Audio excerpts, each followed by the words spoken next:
Que a paz esteja com todos. Neste momento que utilizamos esses breves minutos para pensar, para refletir em torno de sentimentos, de uma visão mais profunda que nos leve ao encontro do plano espiritual, à nossa harmonização e ao nosso crescimento, pedimos aos nossos irmãos que nos tragam boas intuições, que tornem esses momentos de vibração profunda que possa se estender não só para a nossa alma, mas para a alma de todos aqueles que nos cercam, pedindo pela paz, pedindo pela saúde da humanidade que nos cerca. Que Deus possa estar sempre próximo dos nossos pedidos e nós possamos estar sempre ávidos e dispostos a ouvi-lo, escutá-lo e exercitar os seus ditames. Sendo assim, vamos abrir este trabalho de discussão e reflexão, pedindo a Deus muita paz e harmonia a todos. Que assim seja. Muito bem, amigos, legionários e outros espectadores, irmãos fraternos que estão disponibilizando alguns dos seus minutos para ouvir essa humilde palestra. Nós vamos aqui tocar num tema bem interessante, que eu julgo interessante, que é chamado razão e sensibilidade.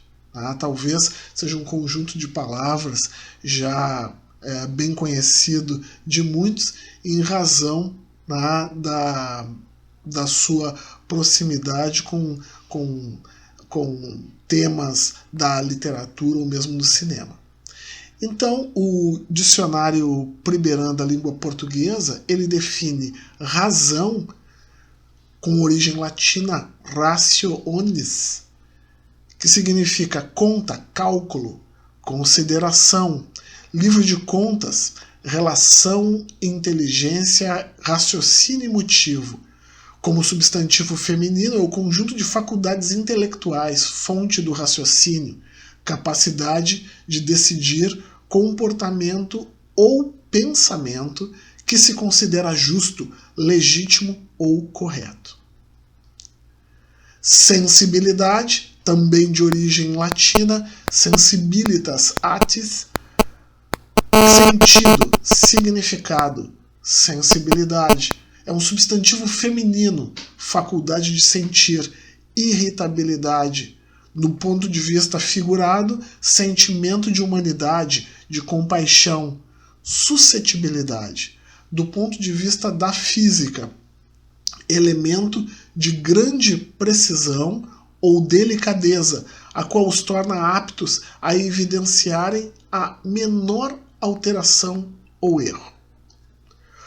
O título, na verdade, ele faz uma referência do livro homônimo da autora e escritora inglesa, já falecida, da virada entre os séculos XVIII e XIX, Jane Austen, onde ela apresenta a história de duas irmãs confidentes que têm interesses em relação à vida e aos relacionamentos um pouco diversos.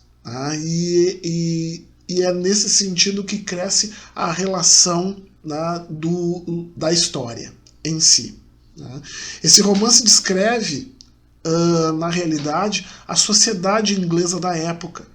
A autora, se os amigos ainda não tiveram a oportunidade de lê-la, ela é pioneira em revelar essa condição primária que se dá aos valores materiais, sendo as opiniões valorizadas pelo que se tem e não pelo que se conhece ou se sente, revelando também a forte estratificação da sociedade inglesa na virada dos séculos XVIII e XIX.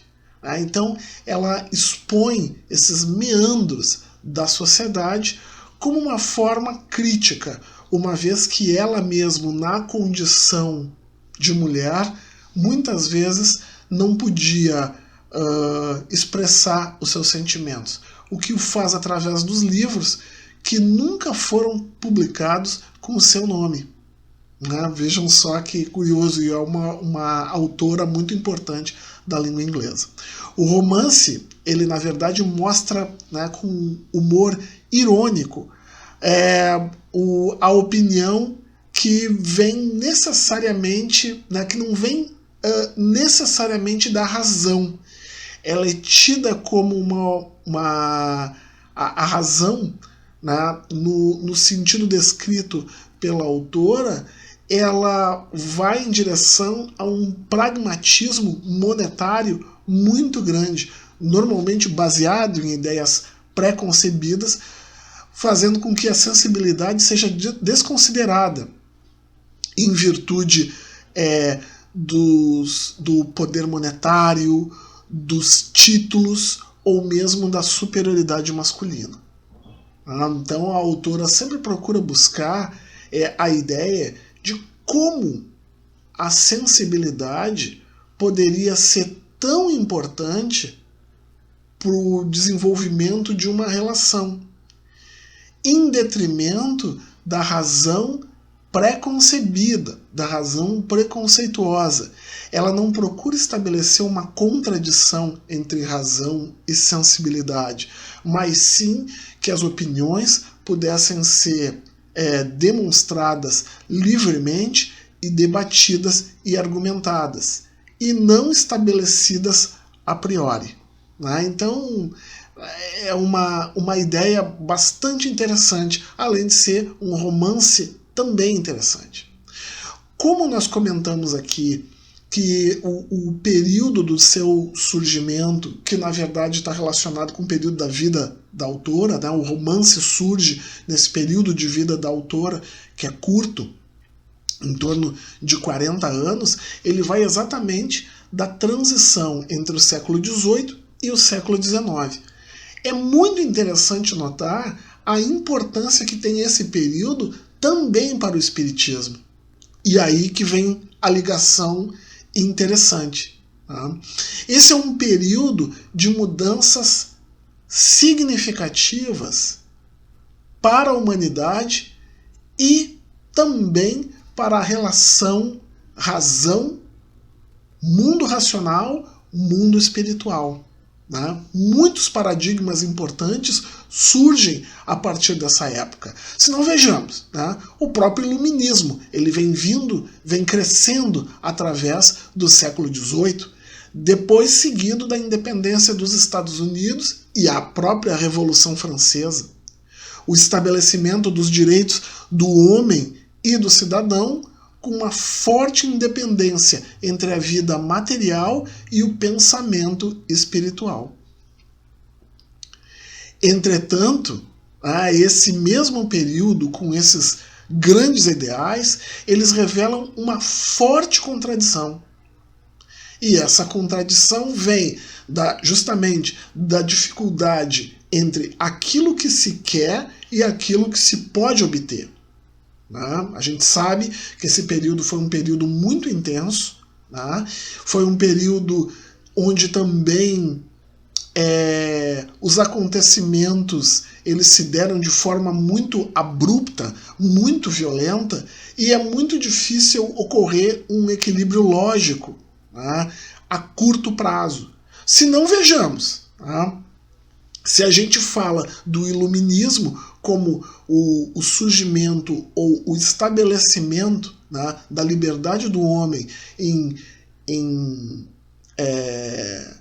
poder externar suas ideias, debater as suas ideias, usar a razão de forma lógica para o seu próprio desenvolvimento, ocorreu uma demora para a universalização do ensino público. E em todo o mundo. A gente lembra que o próprio Kardec ele era um professor, Tá? Ele era um educador de renome, tá? Mas esse processo ele progressivamente começa a expandir para camadas burguesas, tá? Quando ele era muito restrito ao clero e também a pessoas com maior posse, maior poder aquisitivo. A República Francesa, ela de fato, só se estabelece 80 anos depois da própria Revolução Francesa, porque ela passou por períodos onde alternavam curtos momentos democráticos com períodos ainda com o estabelecimento de regimes monárquicos. Tá? E finalmente, sendo aquilo que parece ser o mais significativo, o estabelecimento dos direitos do homem e do cidadão, bem como a autodeterminação dos povos, ela só passa a ser executada na prática, efetivamente, a partir de 1948. Depois de 2 grandes guerras mundiais e depois da própria França, que estabelece em 1789 a Revolução Francesa, mas pune o Haiti quando quis se autodeterminar, levando a sua própria independência, punindo-os com uma dívida que só foi sanada, pasmem, no último grande terremoto, na primeira década desse nosso século XXI, praticamente 200 anos depois, porque o terremoto arrasou aquele país. Até então, o ícone da democracia cobrava a sua independência da França, pelo seu próprio sentimento de autodeterminação.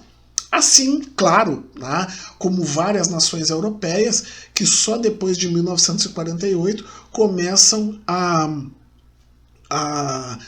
com muito custo, permitir a independência de países na África, na Ásia, como isso já tinha acontecido um século antes, ou mais de um século antes, na América do Sul, Central e do Norte, nas Américas. Essas referências, a referência a esses fatos, ele na verdade ele traz à tona um tsunami, uma grande onda de racionalidade do período, mas que, entretanto, ele era desprovido da devida dose de sensibilidade capaz de ponderar os extremos e se chegar a um fim que fosse factível. Ou seja, a vontade de mudar, de transformar, de dar liberdade era um anseio pessoal. Ele necessariamente não se estendia a outros indivíduos que, eventualmente, nem homens eram considerados. E esse é um fato que, para nós, atualmente, parece algo completamente absurdo. Parece ser absurdo, mas não era há algumas dezenas de décadas atrás. Então, é muito importante que nós entendamos o enfoque que essa autora, por exemplo, procura dar, utilizando como exemplo as relações pessoais. No caso, o amor, a afeição, a livre manifestação das opiniões, elas deveriam ser a bússola para o relacionamento, e não meramente um enfeite que era sustentado através de acordos comerciais. Ela própria acabou morrendo solteira e graças aos recursos que conseguiu através das suas edições, também ajudou a auxiliar a sua família. Esses fatos, eles demonstram como entre aquilo que é o ideal e o estabelecimento prático existe uma inércia lógica. Uma inércia lógica que se inicia pela tolerância, passa pela aceitação e termina no livre exercício. Então, o que eu quero colocar aqui é que essas grandes revoluções, né, exemplificadas, né, num romance tão simples, mas tão profundo como esse, ele também acaba mostrando o quanto é difícil, com o surgimento das grandes ideias, nós fazermos mudanças. E isso deve ser uma maneira de nós olharmos e criticarmos o passado como um elemento de autocrítica, porque nós estávamos lá. Nós agíamos com preconceito. Nós utilizávamos a razão de forma pragmática, tentando demonstrar que relações arranjadas seriam adequadas para o desenvolvimento e o bem-estar das pessoas, quando coisas novas iam surgindo e nos mostrando que necessariamente isso não acontecia dessa maneira. Então, parece que fica lógico que nós temos que passar por experiências diferenciadas, irmos, voltarmos, enfim, para primeiro tolerarmos uma ideia interessante, ela é muito boa, ela nos traz bons sentimentos, né?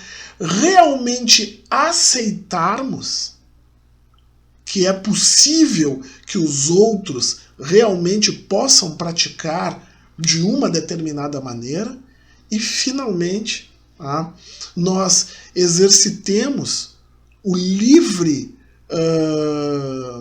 arbítrio de forma a utilizarmos o nosso conhecimento, a nossa razão, juntamente com a nossa sensibilidade para o nosso progresso. Tá? Esses fatos demonstram como entre aquilo que é o ideal, né, e o estabelecimento prático existe uma inércia lógica. Tá? Então, mais uma vez, tá, o nosso desenvolvimento ele depende do exercício. E o exercício vem a duras penas através da encarnação.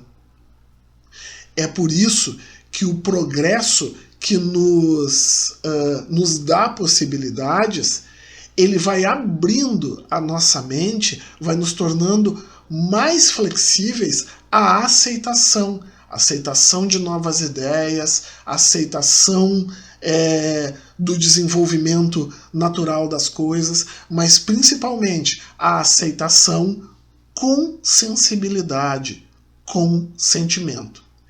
Tá? Então, obviamente, isso acaba consumindo algumas gerações até que os novos elementos eles realmente sejam sedimentados. Vamos imaginar que estamos passando por um momento de transição. O plano espiritual muitas vezes nos desafia com planos, com situações bastante profundas, como aquela mesmo que nós estamos vivendo nesse momento, através de uma pandemia, mas ele nos impõe estas provas como maneira de refletirmos, como oportunidade para aquelas pessoas que eventualmente desencarnam de poderem descansar, refletir, se preparar para novos desafios, novos paradigmas que já estão surgindo nesse mesmo momento. Como muitos que muitas vezes desencarnam já com esse sentimento mais trabalhado, o que favorece o seu próprio crescimento no plano espiritual e o seu retorno para incentivar novas ideias. E é esse o nosso fluxo evolutivo. Na mesma direção, né, eu acho que nós temos que examinar bem a questão do espiritismo, né, da sua argumentação, já desde a sua raiz, em favor da ciência. O fato é que até os dias de hoje ela é mal compreendida. Como as diferenças e semelhanças entre ciência e religião, elas envolvem uma noção mais profunda dos seus impactos na humanidade, a sua compreensão, ela geralmente é retardada pela inércia da evolução espiritual a qual nos encontramos, né? Obviamente estamos num planeta de provas e expiação, né? Ainda expiando uma série de situações que nós vivemos e ainda devemos resgatar do nosso passado. Tá? Mas deixamos essa culpa de lado e procuramos então entender esses aspectos de modo a sabermos dosar adequadamente o quanto a ciência realmente é importante, mas o quanto o sentimento e o trabalho com as questões da espiritualidade, ele é importante para que nós façamos o progresso, mas façamos o progresso com amor, com tranquilidade. A revolução científica, é claro, ele deixou um legado extremamente importante, né, que é o que nós devemos estabelecer a respeito do juízo que nós fazemos da natureza. A criação, ela tem um sentido e ela tem uma organização, e a gente deve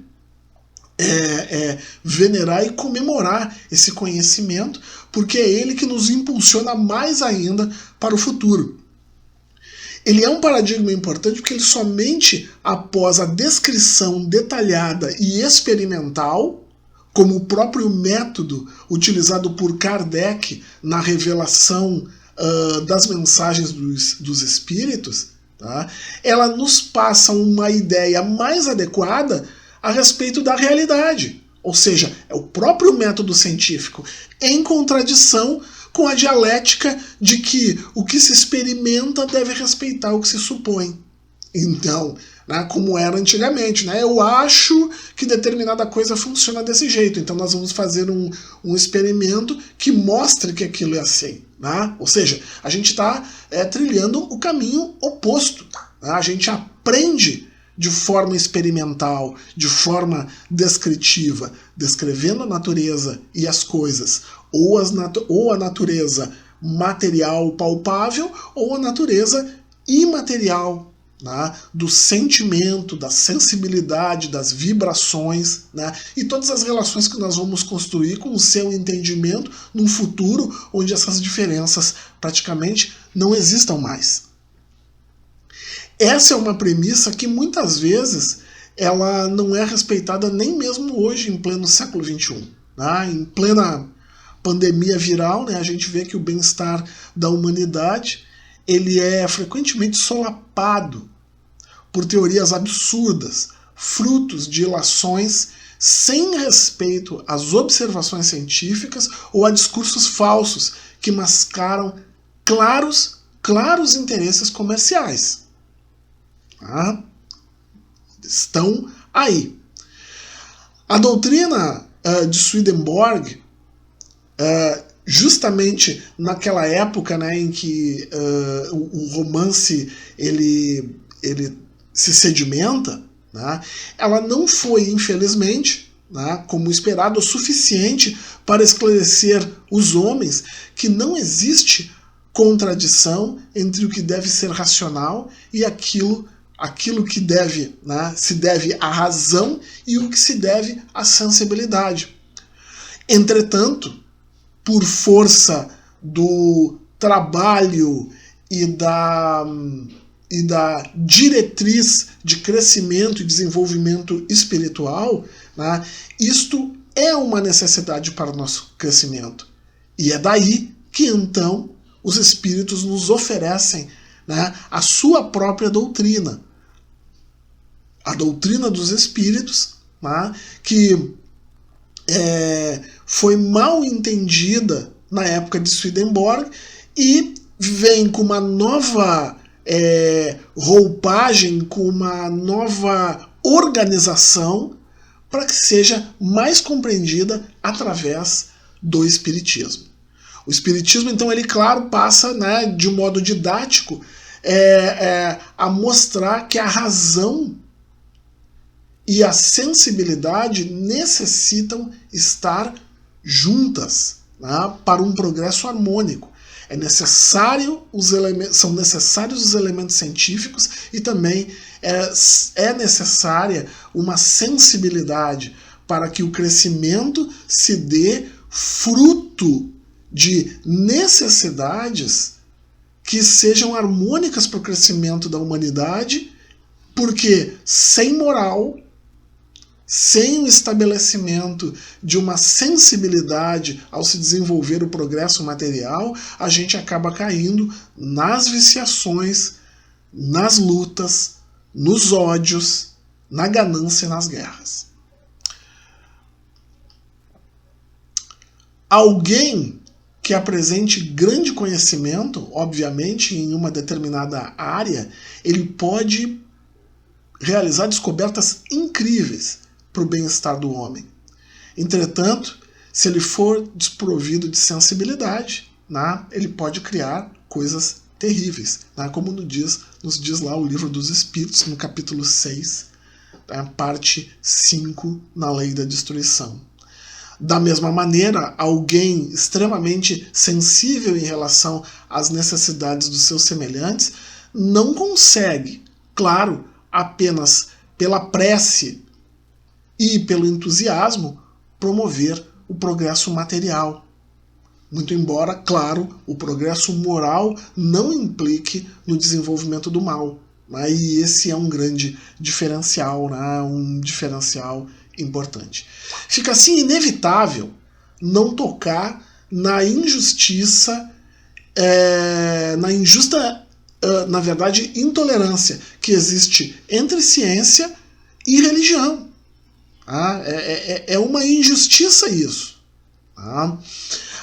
Marcelo Gleiser, que é um físico brasileiro, bastante importante no contexto dessa argumentação entre ciência e religião e a necessidade da sua coexistência pacífica, foi vencedor do Prêmio Templeton, que é uma honraria muito importante dentro da área da ciência para estabelecer, relações entre ciência e a dimensão espiritual. Ele faz um trabalho de divulgação da ciência física com várias referências à tolerância ao pensamento religioso, que é o que a gente progressivamente vem buscando através do espiritismo. Diz então o autor: quando vemos as nuvens, o céu e as árvores, por exemplo, o que a ciência faz é tentar ampliar a nossa visão do que é o mundo. É uma viagem ao desconhecido, ao que a gente ainda não conhece. A ciência, portanto, ela é um flerte com o mistério. E isso, é claro, tem um toque espiritual profundo, pois é como nos relacionamos com algo muito, muito maior do que nós somos. Ou seja, a gente está sentado em cima de uma rocha que tem ar, que tem água, enfim, e é um ponto ínfimo em todo o universo. Ele nos faz pensar nessa grandiosidade, na complexidade do universo, de onde nós viemos, para onde nós vamos, o que nós estamos fazendo aqui. Essas respostas, elas têm, através do espiritismo, uma série de explicações que, na verdade, sustentam a argumentação de muitas pessoas. Então a religião, ela é uma fonte de tranquilidade onde o homem pode beber. Este é o exemplo que trazemos, o exemplo do espiritismo. Tantas outras religiões também fazem essa reflexão. E essa é uma parada necessária para o homem, porque ele precisa descansar no meio do deserto. A verdade, ela também é árida. E nós devemos sempre refletir que sempre estaremos amparados. E esse amparo sempre nos vem através das religiões, quando são bem usadas como instrumento. E aí o próprio autor termina. Então, na verdade, existe um componente na ciência que também é essencialmente religioso. E isso é importante. A ciência, ela demonstrou que a racionalidade, ela sem dúvida, ela vai produzir conquistas importantes, né? Mais rápido do que apenas esperando que Deus fique suprindo as coisas para nós. Porque, na verdade, Deus nos dá os instrumentos e a capacidade para criarmos, a capacidade para co-criarmos com Ele e com os espíritos amigos. Por outro lado, a religião, ao transcender os limites tangíveis, ela impõe ao homem o desafio de descobrir e entender o que está além dos horizontes percebíveis. Ela levanta a nossa curiosidade, nos faz criar instrumentos de medição mais precisos, mais elevados. A doutrina dos espíritos mostra clara e abertamente que não existem motivos para a ciência e a religião, ou razão e sensibilidade, serem autoexcludentes, uma vez que uma depende da outra para o progresso harmônico. Não esqueçamos que nações que são muito adiantadas, elas podem apresentar também ou fazer muitas injustiças, e que a riqueza, ela sempre dá a falsa noção de retidão e moralidade. Se a gente voltar então ao elemento central, da própria autora, Jane Austen, mostra como as relações baseadas exclusivamente no dinheiro, saímos do macro, voltamos ao micro, elas mascaram os verdadeiros sentimentos e elas expõem que os valores sociais defendidos na época se resumiam à fachada de grupos extremamente ricos que, por outro lado, viam o trabalho braçal como uma condição indigna. Então, a gente fica se pensando, este é um desafio muito grande para todos nós. Este é um desafio. A riqueza. Porque uma vez nas nossas mãos, o que faremos com ela? Vamos repartir? Ou vamos querer amealhar mais recursos fazendo uniões ou relações por interesses materiais mais profundos? É notório, claro, que essa condição ela emergindo da materialidade, uma vez que a imposição da razão como justificativa ao acúmulo de bens, ela vai levar ao orgulho e ao egoísmo, uma vez que é desprovida de conteúdo moral. Então, um indivíduo extremamente racional precisa ter sua pitada de sensibilidade para progressivamente provar do melhor que ele pode aproveitar com o próprio conhecimento, com os próprios elementos materiais que ele adquire. Assim, a evolução é sempre a dose adequada entre sentimento e conhecimento.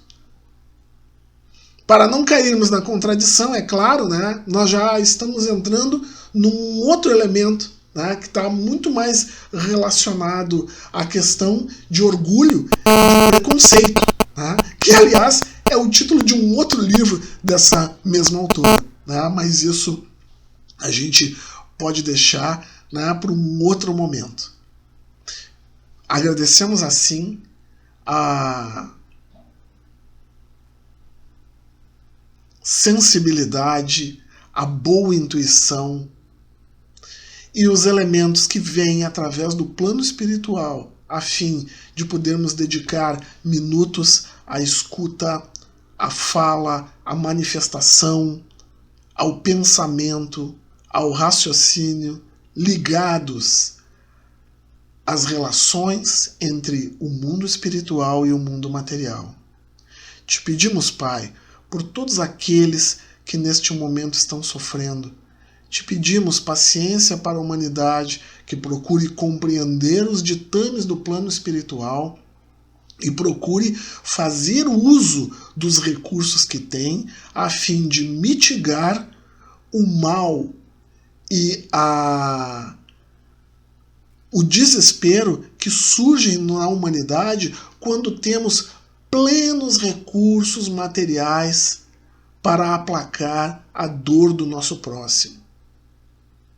Se não temos as guerras que são causadas pelo próprio homem, agora tu nos traz um elemento pandêmico que surge por conta dos próprios desregramentos humanos, mas que está aí para ser resolvido e o pode rápida e certeiramente através da nossa doação ao nosso próximo, através do conhecimento e através da fraternidade com o nosso próximo, mitigando, resolvendo, curando um número muito maior de pessoas.